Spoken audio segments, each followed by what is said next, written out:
Hello guys, welcome to the UPSC Lighthouse with Ashim. So in this video we'll talk about when to start answer writing for mains और आप answer writing में actually में करते क्या हो, how to do answer writing practice for the mains exam. So जैसा मैंने बोला था अभी 2-3 वीडियोस मेंस पे फोकस रहने वाले हैं. So this is the second video of those few videos. तो यहाँ पे हम देखेंगे एक्चुअली में कि जब हम मेंस के लिए आंसर राइटिंग, बहुत लोग इनफैक्ट ये पूछते ही रहते हैं हमेशा कि कब से आंसर राइटिंग शुरू करनी चाहिए. लाइक एकदम शुरू से करें, थोड़ा पढ़ने के बाद करें. कई लोग बहुत ही लेट हो जाते हैं, तो आई थिंक जैसे मैं भी थोड़ा हो गया था I think. But however it is, इसमें हम वही बात करेंगे. और फिर जब एक्चुअली में प्रैक्टिस करनी है तो उसमें हम क्या चीज़ों पे फोकस करना चाहिए वो देखेंगे अपन इस वीडियो में. So let's start right away. तो देखो,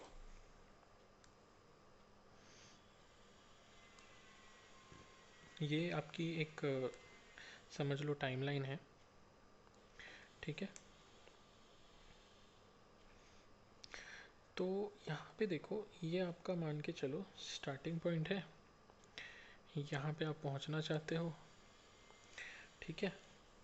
तो यहाँ मान लो आप कर रहे हो स्टार्ट, ठीक. और ये आप हो गए एग्ज़ाम के लिए रेडी, ठीक है. तो जब आप एग्ज़ाम के लिए रेडी हो गए तो व्हाट इज़ इट दैट, मतलब इसका मतलब क्या है कि आप एग्ज़ाम में रेड के लिए रेडी हो गए. तो अपन अभी 10 मार्कर की मान लो बात कर रहे हैं, 150 वर्ड्स. तो आप 7 मिनट में एक अच्छा आंसर लिख पा रहे हो, ठीक है. इसका मतलब है कि आप रेडी हो गए, ठीक. अब दूसरी तरफ स्टार्ट क्या है, कहाँ से शुरू करना है, ठीक है. तो ये एक्चुअली में ना उतना मैटर करता नहीं है.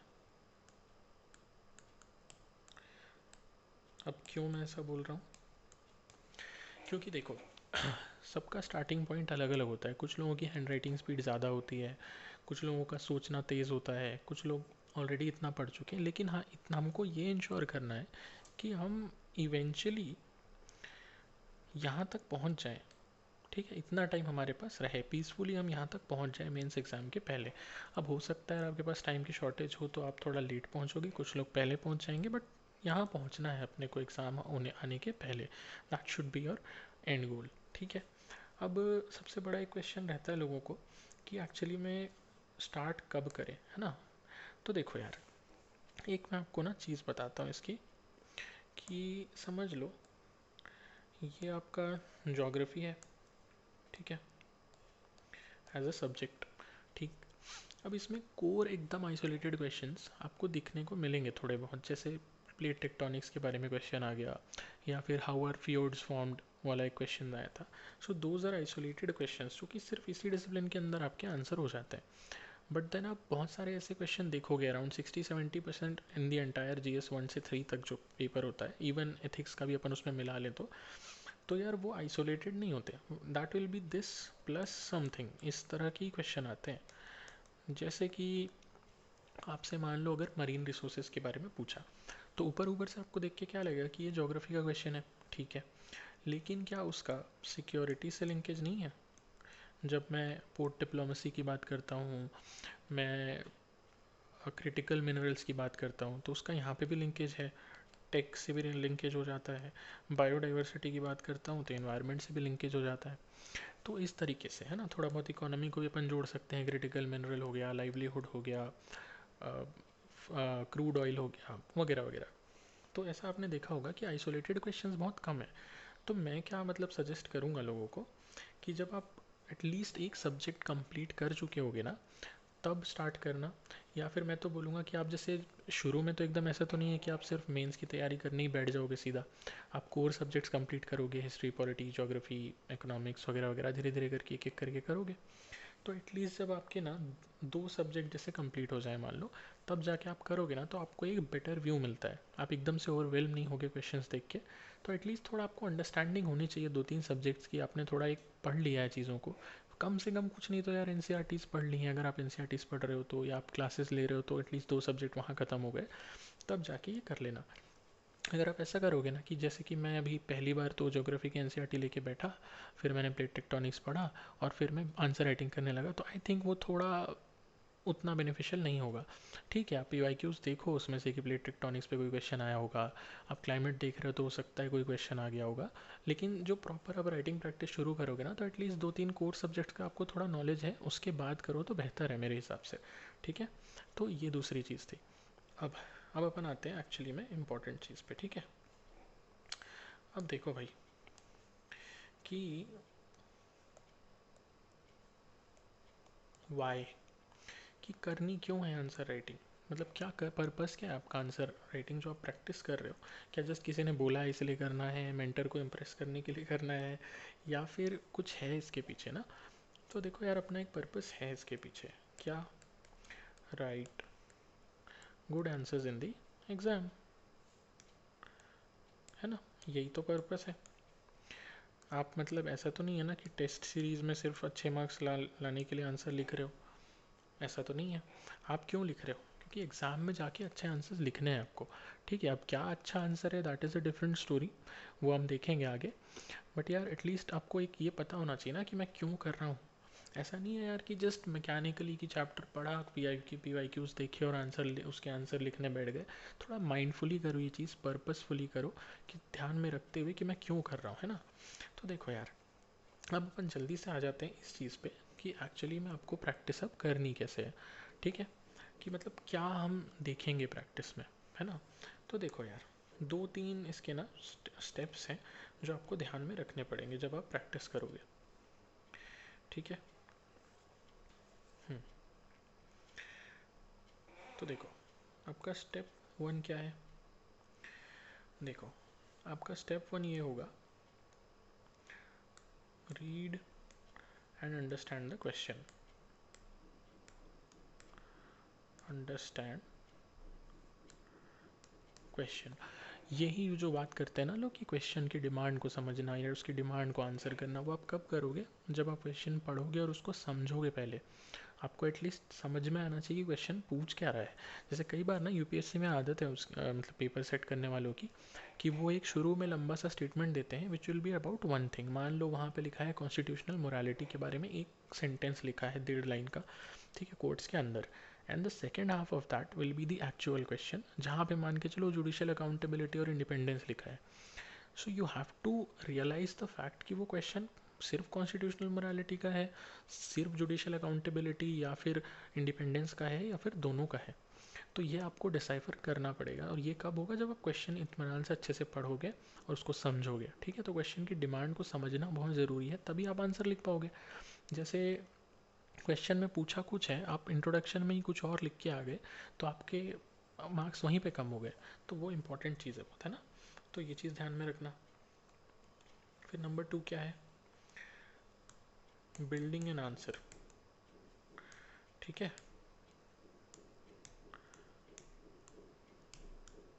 अब देखो, बिल्डिंग द आंसर से मेरा मतलब क्या है कि आप क्वेश्चन पढ़ा, डिमांड को समझा, फिर आपने एक दिमाग में एक रफ फ्रेमवर्क सा बनाया कि मैं क्या लिखूंगा आंसर में, मेरा इंट्रो क्या होगा। एक रफ आपको पता होना चाहिए कि मैं इंट्रो में ये लिखने वाला हूँ, बॉडी में ये लिखने वाला हूँ। एटलीस्ट अगर मान लो आप 5 पॉइंट लिखने का सोच रहे हो, तो 3-4 आपको एक रफ आइडिया हो मैं क्या लिख रहा हूँ, और फिर मैं किस तरीके से कंक्लूड करूँगा बेस्ड ऑन द क्वेश्चन। क्योंकि आप क्वेश्चन के हिसाब से भी डिसाइड होता है कि आप कंक्लूजन कैसा लिख रहे हो आपके आंसर के हिसाब से। तो ऐसा नहीं होना चाहिए ना कि आपने कंक्लूजन सोचा ही नहीं और एंड में जाके आप बैठ के वहाँ सोच रहे हो, नहीं। तो थोड़ा इंट्रो आपके ध्यान में हो, थोड़ा बॉडी के पॉइंट्स आपके ध्यान में आ जाए, कंक्लूड आप कैसे करने वाले हो आपने थोड़ा अपने मन में सोच लिया। ठीक है, so that is point number 2। अब तीसरी बात होती है एक्चुअली में writing the answer. And trust me, after some practice writing is the easiest part. ये जो ऊपर के 2 पॉइंट है ना, ये ज़्यादा मुश्किल होते हैं एग्जाम में। यहाँ पे आप प्रैक्टिस करोगे ना, आपको लगेगा कि यार दिमाग में आंसर्स नहीं आ रहे, लिखना तो मुझे आता है। बट एक्चुअली में आप एग्जाम में जाओगे ना, तो उल्टा होता है। अब देखो यार, राइटिंग के लिए ना, अब उसमें 2-3 चीज़ें और है राइटिंग के अंदर। ठीक है, एज अ पॉइंट हमने राइटिंग तो लिख लिया, but it comes with a couple of things. कैसे? देखो, मेन 2 चीज़ें हैं राइटिंग में। क्या चीज़ें हैं? आपका एक हो गया प्रेजेंटेशन, ठीक है, और दूसरा हो गया स्पीड। ये 2 चीज़ें बहुत इंपॉर्टेंट है, इसी में पूरा आंसर आपका बन जाएगा, है ना। तो देखो, अब प्रेजेंटेशन में भी क्या है, एक आपकी हैंड राइटिंग, अब देखो यार, हैंड राइटिंग में ऐसा नहीं है कि आपको कुछ बहुत ही ज़्यादा अच्छा करना है, जस्ट आपका ना आंसर नीट दिखना चाहिए एटलीस्ट। और आपकी दूसरी चीज़ होती है स्पेस मैनेजमेंट। अब देखो, क्योंकि एक पेपर का साइज़ है प्रॉपर, वहाँ पे आपको, अगर आप एकदम से ना कभी पहली बार स्पोक व्हील डायग्राम जब बनाओगे अपने आंसर में प्रैक्टिस में, तो आप देखना कि या तो आपके पेपर के सेंटर में नहीं आएगा, सेंटर में आएगा तो हो सकता है पीछे ऊपर वाले पॉइंट के लिए जगह ही नहीं छोड़ी आपने, या थोड़ा एक साइड बना दिया तो इधर लिखने के लिए जगह नहीं छोड़ा, थोड़ा अनइवन सा दिख रहा है वो। तो ये सब ना प्रैक्टिस से ठीक होता है, ठीक है। आप स्पेस मैनेजमेंट सीखते हो कि अगर मैं एक स्पोक व्हील डायग्राम बनाऊंगा तो मेरे को सर्कल कहाँ बनाना है, ऊपर ऊपर इधर इधर कितनी कितनी जगह छोड़ना है। या फिर कई बार अपन ऐसे एक ट्रायंगल वाला वो बनाते हैं, अगर जैसे कुछ पॉइंट अपन ऐसा दिखाना चाह रहे हैं तो आपने ट्रायंगल बनाया लेकिन अंदर कुछ लिखने की जगह ही नहीं बची, आपने इतना छोटा ट्रायंगल बना दिया। ऐसा होता है कई बार। मैप बनाना है तो मैप में ऐसा इशू हो रहा है। तो ये सब ना स्पेस मैनेजमेंट, आप जब पेन एंड पेपर लेके प्रैक्टिस आंसर्स लिखते हो ना, तो आप सीखते हो कि स्पेस कैसे मैनेज करना है। क्योंकि 150 वर्ड्स का 10 मार्क्स का जो आंसर होता है उसके लिए तो 2 ही पेज होते हैं आपके पास। 2 पेज में आपको इंट्रो लिखना है, कंक्लूजन लिखना है, जितने भी आपके पॉइंट्स हैं, मान लो 4-5 पॉइंट्स हैं, एक आधा अगर डायग्राम फ्लो चार्ट कुछ है, ये सब कैसे मैनेज होगा। और कई लोग का ये भी इशू होता है, जैसे मेरे साथ भी पर्सनली हुआ था कि हैंड राइटिंग थोड़ी छोटी है, पेज ही नहीं भर रहा तो कितना लिखें। तो वो भी यार कि थोड़ा कैसे अपन नीटली, वो एकदम ऐसा भी ना दिखे कि आप ज़बरदस्ती फैला रहे हो, बट अब ऐसे लिखो, इतना स्पेस दे दे के लिखो कि पेज भी फिल हो जाए आपके 150 वर्ड्स, 130, 140, 150 वर्ड्स में। तो ये सब आप प्रैक्टिस में सीखते हो, ठीक है। और दूसरी चीज़ है यार स्पीड, है ना। तो अब देखो, स्पीड किसी की ज़्यादा हो सकती है, किसी की कम हो सकती है। जैसे मैं पर्सनली बताऊँ तो मैंने जब लिखना स्टार्ट किया था, मुझे शुरू शुरू में ही समझ में आता कि आ गया था कि hand writing speed was not my issue. मेरी स्पीड काफ़ी अच्छी थी और इसीलिए मैं शायद मेंस में कंफर्टेबली सारे पेपर्स अच्छे से कंप्लीट करके आया। इनफैक्ट मैं GS 1 2 3 में आराम से 5-7 मिनट बचे मेरे पास, मैंने मैं ब्लैक पेन से लिख रहा था मैंने एग्ज़ाम, तो मैं एक्चुअली मैं ब्लू पेन लेके मैंने आंसर्स को, अपने इंपॉर्टेंट पॉइंट्स को अंडरलाइन किया है, बॉक्सेस बनाया है। तो इतना टाइम था। तो यार स्पीड आपको जज होगी जब आप प्रैक्टिस स्टार्ट करोगे, है ना। किसी की कम हो सकती है, किसी की ज़्यादा हो सकती है, it will improve with time. अगर आपकी कम भी है तो कोई इतना इशू नहीं है। अब देखो, हमने 3 देख लिया कि हम क्या प्रैक्टिस करने वाले हैं। अब देखो, ये आपका मान के चलो लगभग 25 सेकेंड्स, ये मान के चलो 45 सेकेंड्स, और इसके लिए एक अपन रफली मान लेते हैं चलो 6 मिनट, ठीक है। सब मिला के रफली 7 मिनट में आपका हो गया जो आपका टारगेट था। तो अब देखो, जब आप प्रैक्टिस स्टार्ट करोगे ना, तो आपको तीनों चीज़ों में ज़्यादा टाइम लगेगा। इनफैक्ट मैं, जैसा मैंने पहले भी बोला, लिखने में आपका ऑलमोस्ट 6-7 मिनट में आप लिख ही लोगे आंसर, है ना। आप थोड़ा स्लो भी लिखोगे तो 8 मिनट में, 8.5 मिनट में लिख लोगे। आपको इशू आएगा यहाँ और यहाँ, जब आप स्टार्ट करोगे कि क्वेश्चन पढ़ने में, समझने में ज़्यादा टाइम लग रहा है, फिर उसका एक्चुअली में आंसर बनाने में ज़्यादा टाइम लग रहा है। तो ऐसे करते करते कुछ लोग, मुझे मैसेज भी किया कुछ लोगों ने कि मैंने अभी स्टार्ट किया है, 1-2 महीने हुए हैं जब स्टार्ट किए, and I had to take like 15 minutes for a 10 mark answer. तो ठीक है, it is normal, but time वो इम्प्रूव हो जाएगा, ठीक है। सब जब शुरू करते हैं ना तो सबका ही ऐसे ही होता है। ऐसा नहीं होता कि कोई पहले दिन आंसर लिखने बैठता है और वो अचानक से बिल्कुल 7-7.5 मिनट में एकदम प्रॉपर आंसर लिखता है, ऐसा नहीं होता। तो देखो, अब जिस आपको प्रैक्टिस कैसे करनी है, आपके जहाँ इशू आ रहा है ना, आप उस पर ज़्यादा फोकस करो, सिंपल। देखो, शुरू में तो यार आराम से आंसर लिखना सीखो, ठीक है। ज़्यादा टाइम लेके सीखो, कोई इशू नहीं है। धीरे धीरे जब आपको आंसर लिखते लिखते आपने एटलीस्ट 50-60 आंसर्स लिख लिए हैं, आपको 3-4 हफ्ते हो गए हैं प्रैक्टिस करते करते, तब जाके फिर आपको थोड़ी स्पीड बढ़ाना चाहिए। देखो, राइटिंग की स्पीड अपने आप आपकी प्रैक्टिस के साथ बढ़ती रहेगी। आपको फोकस करना है पॉइंट 1 और 2 पे, कि क्वेश्चन को जल्दी से जल्दी पढ़ के समझना। ये कैसे होगा। अब देखो यार, अगर आपके पास टाइम कम है, मतलब अगर टाइम है तो आप तीनों स्टेप्स एक साथ हमेशा प्रैक्टिस करो। बट आपको ऐसा लग रहा है ना कि आपको पढ़ना है या रिवीजन नहीं हो पा रहा है, थोड़ा टाइम कम है, मेरे पास बहुत ही टाइम कम था, तो मैं क्या करता था, मैं ये 2 पॉइंट्स कर लेता था, ये पूरा नहीं करता था कभी कभी। जैसे मैं दिन में अगर 10 आंसर्स प्रैक्टिस करने का सोच रहा हूँ एज सच, तो मैं क्या करता था ना, मैं सिर्फ 4 के ही फुल आंसर्स लिखता था, और बाकी जो 1 और 2 स्टेप्स करके बाकी के 6 क्वेश्चंस में वो करता था मैं, कि मतलब क्वेश्चन पढ़ा, 1 मिनट के अंदर क्वेश्चन पढ़ा, आंसर अपने दिमाग में बनाया, अगले अगले 1 मिनट या 1.5 मिनट में जस्ट वो पॉइंट्स, ऐसे 3-4 पॉइंट्स लिख लिए ऑन पेपर, ऐसे छोटे छोटा इंट्रो, 3-4 पॉइंट्स, कंक्लूजन, ऐसे छोटा सा एक लिख लिया, ताकि मेरे को ये प्रैक्टिस करना था कि क्वेश्चन की डिमांड को समझना और आंसर्स फॉर्म करना, ये मुझे समझना था। तो यार इस पे आपको इस तरीके से फोकस करना पड़ेगा। तो आप धीरे धीरे 15 मिनट से 12 मिनट पे लाओगे, 10 मिनट पे लाओगे, फिर इवेंचुअली वो आ जाएगा यहाँ तक, जो अपनी फिनिश लाइन थी 7 मिनट वाली वहाँ तक। तो इस तरीके से फोकस करना चीज़ों पे। सेकेंडली यार, सिर्फ ना मतलब पी वाई क्यूज़ ही देख लेना और फिर उन्हीं को बार बार देख लेना is not a good practice. P Y Qs आपने देखे, आपने प्रैक्टिस किए, but you also need fresh questions. क्योंकि देखो थीम्स रिपीट होंगे, कई बार एज इट इज़ क्वेश्चंस भी रिपीट होंगे, I get that, but a lot of the paper will also be new. तो जब तक आप अपने दिमाग को ऐसा ट्रेन नहीं करोगे ना कि मैं नए क्वेश्चंस देखूंगा, 25-30 सेकंड में क्वेश्चन पढ़ के समझूंगा, अगले 40-45 सेकंड में उसका आंसर अपने दिमाग में बनाऊंगा फ्रेश क्वेश्चंस के लिए जो मैंने पहले कभी नहीं देखे हैं, ये चीज़ का आपको ट्रेन करना है दिमाग को। क्योंकि ना शुरू शुरू में जब आप नया क्वेश्चन देखते हो तो बहुत डर लगता है एकदम, कि मतलब मुझे तो आ ही नहीं रहा, आंसर नहीं आ रहा, ऐसा लगता है। तो ये चीज़ से आपको आगे बढ़ना है, और ये तभी होगा जब आप प्रैक्टिस करोगे फ्रेश क्वेश्चंस के साथ। तो ऐसा नहीं करना कि यार जो पी वाई क्यूज़ पढ़े हैं उन्हीं को ही बार बार देख रहे हैं, ठीक है वो भी करो, लेकिन फ्रेश क्वेश्चंस की आदत डालो। ठीक है, कि जो क्वेश्चन मैंने पहले कभी नहीं देखा उसको देख के मैं कैसे सोच पाता हूँ, कितना अपना आंसर फॉर्म कर पाता हूँ, तो ये इंपॉर्टेंट है। ठीक है, तो यार I think that is it for the video. ये वीडियो मैं थोड़ा छोटा ही रखना चाहता था, जस्ट टू अंडरस्टैंड कि भैया हम लोग को आंसर राइटिंग प्रैक्टिस कब स्टार्ट करनी है, क्या हमारे गोल्स होने चाहिए, और जब आंसर राइटिंग प्रैक्टिस एक्चुअली में कर रहे हैं तो क्या करना चाहिए।